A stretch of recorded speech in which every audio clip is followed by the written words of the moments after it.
உடைய ஸ்கின்னுக்கு கேன்சர் வர வாய்ப்பு இருக்கு.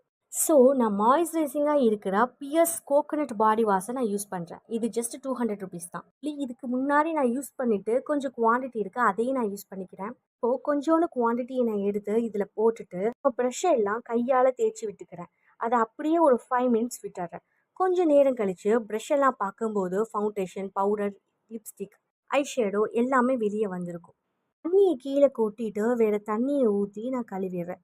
திருப்பி அகைன் இதே மாதிரி நான் செய்கிறேன். செஞ்சு முடிச்சதுக்கப்புறம் டவலை போட்டு நல்லா தொடச்சி எடுத்துட்டு வெயிலில் நல்லா ஒரு 1/2 அன் ஹவர் காய வச்சிட்டோம்னா கடையில் வாங்குற மாதிரி புது ப்ரஷ் நமக்கு கிடைக்கும். டெய்லியுமே மேக்கப் யூஸ் பண்ணுறவங்களா இருந்தால் நீங்கள் மந்த்லி ஒன்ஸ் இதை நீங்கள் பண்ணி தான் ஆகணும். இதே நீங்கள் நான் எப்பயாச்சும் தான் நான் மேக்கப் யூஸ் பண்ணுவேன் அப்படின்னு நீங்கள் சொன்னீங்கன்னா இதை நீங்கள் 6 மந்த்துக்கு ஒரு தடவை நீங்கள் யூஸ் பண்ணி தான் ஆகணும். மெசேஜ் உங்களுக்கு ரொம்ப யூஸ்ஃபுல்லாக இருக்கும் அப்படின்னு நான் நினைக்கிறேன். உங்களுக்கு இது சம்மந்தப்பட்ட வேறு ஏதாச்சும் ஒரு வீடியோ வேணால் கீழே கமெண்ட் பாக்ஸில் கமெண்ட் பண்ணுங்கள். நான் அந்த வீடியோ கூட ட்ரை பண்ணுறேன். Share, subscribe.